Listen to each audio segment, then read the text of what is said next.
वालेकुम नवी वीडियो सरा तासो हलकले वयो ढेर ज्यादा दर्दनाक वाकिया रामखे त शवि दा چې په مالدان کې د واده پشپه د واده زلمی خپل ناوې خزا ډیره بېدالتیا سره ناوې خزې داسې څه کارونه کړي وو چې د واده زلمی د خپلې ناوې خزې قاتل جوړ شو. دوستانو کوچرې تاسو د دې پوره معلومات باره کې ځان قبلول غواړئ کو سپورټ چې زموږ د چینل مخه نوي سبسکرایب کړئ او موږ زموږ د چینل مخه سبسکرایب کړئ د دې چې موږ څخه مخه وه چې زموږ خلیوان معلوماتي ویډیو تاسو ته په اسانۍ سره ملاويږي.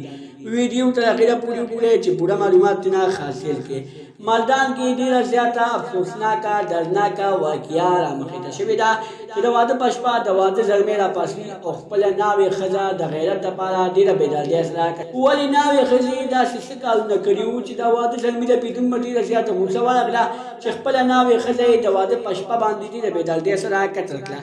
ناوې ښځې نه توره ګناه نه سپینه ګناه ناوې ښځې د واده نه مخکې د خپل تروزبي سره څه ګپ شپ لګولی وو. د دې واده زلمي ته چا ډېر زیات شیطانت کړی وو چې د دې تروزبي سره څه غلط تعلقات دي دغه غلط تعلقاتو په وجه باندې دا د خپل تروزبي سره غلطې خبرې ساتي غلط ګپ ورسره لګوي. نو دې واده زلمي د واده په شپه ډېره زیاته غوسه ورغله تمانچه یې راواخېسته او خپله ښځه یې د واده په شپه په ډبل بیت کې ډېره بېدالتۍ سره قتل کړه. دوستانو چې کله یې خپله ښځه قتل کړه نو بیا د واده زلمی د کوره وتښتېدو او بیا تر اوسه پورې کور ته را نه دی راغلی. پولیسو هغه پسې لټون شروع کړی دی او پولیس هغه شیطانان هم ګرفتار کړي دي کوم چې هغه د واده زلمي ته چا شیطانت کړی وو. دوستانو داسې ډېرې زیاتې واقعې رامخېته شوي دي خو داسې واقعې به نه رامخېته شوي چې د واده په شپه د واده زلمي ته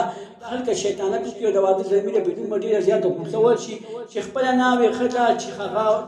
د هغوی کور ته یو څوک انتې شوي چې د هغوی کور ته مېلمانه راغلي وي او دې ظالم ډېره بېدردۍ سره قتل کړي وي. دوستانو د واده زلمی تر اوسه پورې لا نه دی ګرفتار شوی چې د ښځې څه ګناه وه چا ورته څه شیطانت کړی و خو اوسه پورې د دې پوره وجوهات نه دي راوتي. دا وه زموږ نننۍ ویډیو که زموږ دا ویډیو خوښه شوي وي زموږ د چینل مخه سبسکرایب کړئ تر دې چینل څخه مخه ووهئ چې زموږ خلیوان نوې معلوماتي ویډیو تاسو ته په اسانۍ سره ملاویږي.